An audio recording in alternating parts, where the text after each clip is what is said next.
Hey hey, kenalin, nama gue Ian. Umur gue sekarang 22 tahun. Dan sekarang gue sedang menjalankan kuliah di Eropa, coy! Oke, jadi gue pengen sharing pengalaman hidup gue. Sekitar 8 tahun yang lalu, tepatnya saat gue masih SMP dan akan beranjak SMA. Ya, zaman-zaman bulu ketek gue lagi tumbuh dengan menggemaskan. Sekilas informasi tentang diri gue itu anak ketiga dari 4 bersaudara. Dan bisa dibilang gue lahir dari keluarga yang kondisi ekonominya berkecukupan lah. Mau beli Gundam? Sok. Mau jajan seblak? Mangga. Mau main warnet paket malam? Gas. Hehehe, nggak boleh takabur. Semasa SMP, gue bisa dibilang cukup nakal dan susah banget diatur. Tapi bukan kenakalan yang parah ya. Kayak kecanduan main Beyblade pakai gangsing jahat, taruhan Tamiya, apalagi makan dan minum yang haram. Astagfirullahaladzim, enggak lah boy, enggak gitu. So, kenakalan yang gue maksud di sini adalah kayak gue nggak pernah belajar sama sekali. Sering banget pulang malam. Bahkan bokap nyokap gue yang kantornya jauh, pulangnya malah lebih cepet dari gue. Kalau dipikir-pikir, gue tuh dulu anaknya nggak tahu diri banget. Gue kalau minta sesuatu ke ortu, harus banget diturutin. Dan nggak pernah ngerti sama keadaan keuangan ortu. Kalau nggak diturutin, gue bisa ngambek seharian. Dan nangis-nangis penuh drama. FYI, selama gue 3 tahun SMP, ortu gue cuma bisa 1 kali ngambil rapot. Sisanya, yang ngambil rapot, supir gue tuh. Nyamar sebagai wali. Nggak tahu kenapa nih. Tiap ada acara ambil rapot, ortu gue selalu ada kesibukan keluar kota. Tapi buat gue sih no problem. Justru gue malah seneng. Karena mereka nggak akan tahu kejelekan gue di sekolah. Tapi semua itu berakhir pas ketika ortu gue bener-bener niat buat ngambil rapot. Mereka pun ketemu sama wali kelas gue. Dan tara, wali kelas gue pun menceritakan segala kebobrokan gue. Dari dikit-dikit ke kantin, pacaran mulu, turu di kelas. Sampai-sampai gue mikir nih, wali kelas cepu banget anjir. Walaupun mungkin masih banyak remaja yang lebih bandel dari gue. Tapi bagi ortu gue yang backgroundnya akademis dan agamis banget, mereka tuh pengen anaknya baik-baik aja, nggak pecicilan. Hati mereka cukup teriris mendengar semua ulah gue. Pas waktu kenaikan kelas ke kelas 3, yang berarti itu tahun terakhir gue di masa SMP, ortu gue ngajak buat ngobrol serius. Mereka bilang, ada pesantren modern yang cihuy pisan di daerah Love Earth. Love Earth apaan anjir? Mereka juga udah cari tahu semua informasi tentang sekolah itu. Dan kapan pendaftarannya dimulai. Sebenarnya sih ortu gue ngasih gue 3 pilihan buat SMA. Pilihan pertama, SMA negeri terbaik di kota gue. Pilihan kedua, ya pesantren itu. Pilihan ketiga, sekolah antah barantah yang nggak tahu kualitasnya gimana. Ibaratnya ya kalau beli kartu Pokemon, ini tuh gacha. Jir, ya kali soal pendidikan asal-asalan. Men, masa SMA yang ada di bayangan gue pada saat itu adalah gue bisa masuk SMA negeri yang punya pergaulan nomor 1. Bisa kenal banyak temen dari SMA lain, nongkrong dan main habis pulang sekolah, touring, dan party tipis-tipis. Dan berbagai keasikan duniawi lainnya lah yang biasa anak gaul SMA di Jabodetabek lakukan. Tapi semua itu harus sirna. Singkat cerita, tibalah saatnya tes pendaftaran itu. By the way, perasaan gue cukup lega. Karena ada sahabat deket gue nih yang ikutan tes juga di situ. Dia emang tertarik masuk pesantren. Walaupun gue sebenarnya ogah-ogahan untuk masuk pesantren ini. Tapi gue tetap mempersiapkan yang terbaik buat tesnya. Gue tetap belajar tipis-tipis. Dan latihan baca Al-Quran juga. Karena gue pengen buktiin ke ortu gue bahwa masih ada yang bisa dibanggain dari diri gue. Selain ya gue bisa namatin komik Naruto 5 kali dalam setahun. Jujur, dari semua tes yang ada, psikotes, tes mata pelajaran, dan tes baca Al-Quran, sama tes wawancara, cuma tes psikotes nih yang bisa gue jawab lancar. Sisanya, bener-bener jawab sesuai feeling gue. Dan jujur aja, gue sangat pesimis buat bisa keterima. Tapi di sisi lain, sahabat gue bilang, dia bisa dengan lancar ngerjain semuanya. Damn, berasa bego banget gue. Asli dah. Fix, ini mah dia yang keterima, pikir gue pada saat itu. Dan setelah beberapa minggu berlalu, hasil tes pun keluar. Hal yang tidak diduga-duga adalah, ternyata gue diterima. Sedangkan sahabat gue malahan gak keterima. Jujur, bukannya senang atau sedih gue. Tapi gue justru bingung 1000 bingung. Bisa ya? Padahal gue ngerasa jawaban gue paling 1 atau 2 doang yang bener. Singkat cerita, akhirnya tibalah hari dimana gue udah mulai masuk. FYI, di pesantren ini ada beberapa aturan yang mungkin cukup menyiksa ya bagi newbie kayak gue. Misalnya, siswa diperbolehkan pulang hanya setiap 3 bulan sekali. Kalaupun ada tanggal merah, kegiatan belajar emang libur. Tapi siswa tetap nggak boleh pulang tuh. Biasanya ada acara yang diselenggarain dari pihak pesantren ataupun dari OSIS. Terus selama bukan hari libur, haram hukumnya buat siswa menggunakan gadget jenis apapun. Kecuali gadget yang disediain di sekolah. Dan itu pun hanya di waktu yang diperbolehkan. Ribet dah pokoknya. Yang bikin gua shock, keluar dari lingkungan pesantren hanya boleh di hari Minggu. Setelah sholat duhur berjamaah. Sampai maksimal menjelang maghrib. Intinya harus ikut sholat berjamaah pas maghrib. Sebenarnya ini tuh biar nggak manja dan biar nggak bergantung sama orang tua sih. Jadi di sini orang tua cuma boleh jenguk setiap hari Sabtu dan Minggu. Itulah beberapa rules yang cukup menyiksa bagi gue. Dan gue yakin sangat terdengar menyiksa. Apalagi bagi kalian yang sama sekali belum pernah pesantren. Belum lagi buat yang pesantren bukan karena keinginan sendiri. Dan jujur, 3 bulan pertama gue di pesantren adalah mimpi yang sangat buruk. Gue hampir nangis tiap hari.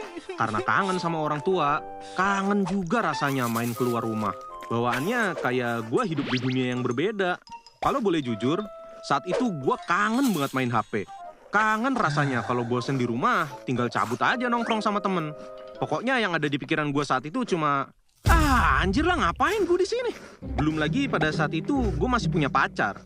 Dan untuk tetap keep in touch sama dia, gue harus selalu curi-curi waktu buat pakai komputer di ruang lab komputer, biar bisa chat sama dia lewat Facebook. Gue juga harus diem-diem teleponan sama dia, pakai telepon asrama di setiap jam makan siang. Jadi di saat yang lain pada makan siang, gue bareng teman-teman gue yang punya pacar juga langsung lomba tuh menuju telepon asrama, rebut-rebutan.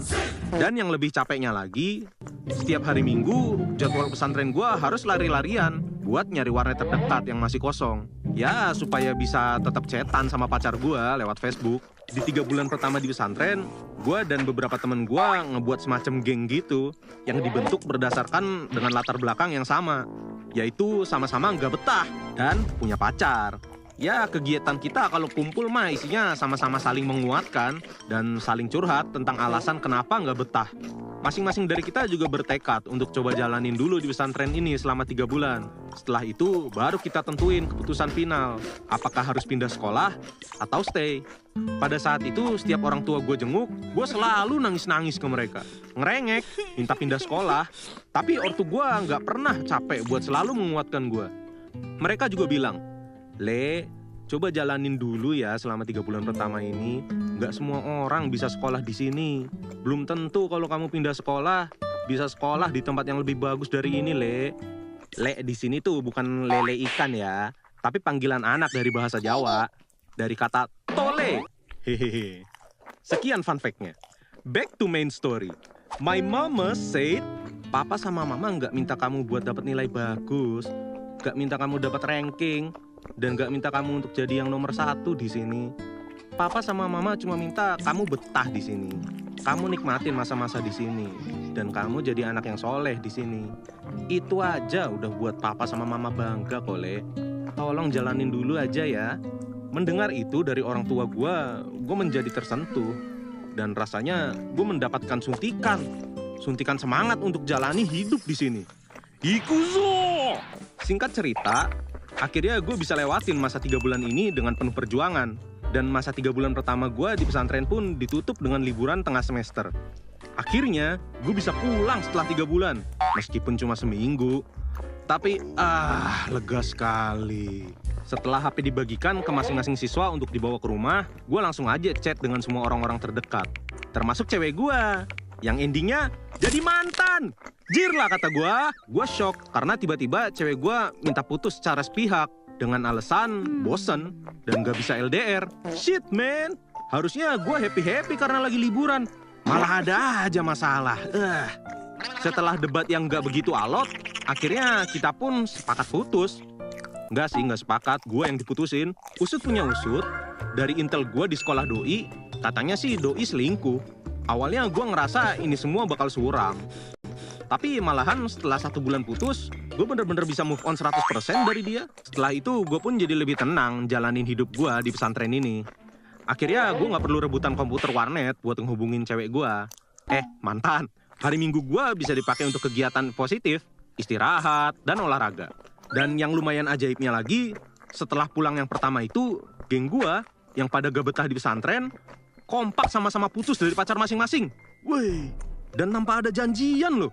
Kecuali ada satu orang yang setelah 3 bulan pertama udah bulat buat keluar dari sekolah ini. Tapi selain dia, kita semua alhamdulillah bisa perlahan-lahan menikmati kehidupan di pesantren ini. Hari, minggu, dan bulan pun berlalu. Gak kerasa gue makin enjoy aja di sini.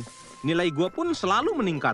Yang awalnya gue rajin belajar hanya karena gak mau liburan gue kepotong karena remedial. Malah keterusan. Dan akhirnya nilai gue bisa bersaing di papan atas angkatan. Jir lah, berasa benteng Takeshi buat naik di posisi atas. Ajaibnya lagi, gue juga selalu masuk ranking 10 besar di kelas. Gue juga semakin punya banyak temen tuh. Jadi makin jago futsal. Dan dulu yang awalnya gue sangat tersiksa karena gak ada HP, malah jadinya gue seneng baca apapun. Mulai dari koran, novel, ataupun majalah. Hal yang berkesan di sini adalah hal sesederhana apapun bisa buat gue happy. Sebatas buka puasa Senin Kemis sama temen-temen, dapat jatah main futsal, nobar bola di ruang TV, ada rilis majalah bola atau novel edisi terbaru, ada kakak kelas yang datang dan sharing pengalaman mereka. Sesimpel itu gue bisa bahagia dengan keterbatasan yang ada. Alhamdulillah gue bisa lulus dari pesantren ini dengan sempurna. Gue bisa meraih nilai yang bagus di semua mata pelajaran, terutama di bidang jurusan IPA. Gue juga berhasil menempati ranking 13 dari 128 orang. Not bad. Considering gue nggak ada ekspektasi apapun waktu masuk di pesantren ini. Gue terharu banget bisa lulus dari sini. Antara sedih dan seneng, itu campur aduk. Seneng karena gue berhasil lulus dari sini dengan pencapaian yang bisa bikin bangga, serta bakal lanjut kuliah di Eropa. Hehe. Dan sedihnya karena ya gue bakal pisah sama sahabat-sahabat yang selama 3 tahun ini udah 24/7 hidup bareng gue. Ibaratnya lontong tuh udah lengket gimana gitu.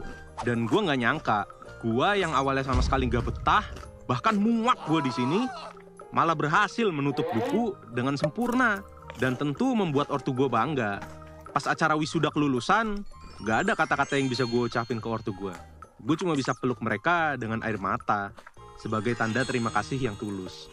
Karena mereka telah memberikan gue jalan hidup yang sangat tepat, dan selalu meyakinkan gue untuk bisa bertahan di sini sampai selesai. Semasa gue pesantren, kakak-kakak alumni selalu bilang, asli guys, mau kalian sebenci dan segak betah apa di pesantren ini, nanti kalau kalian udah lulus mah pasti bakal selalu kangen.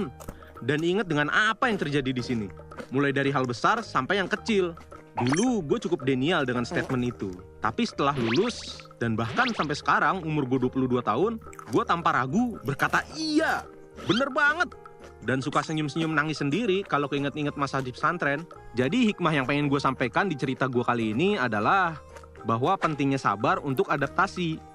Kita suka gak sadar ada kebahagiaan dari sebuah kesederhanaan.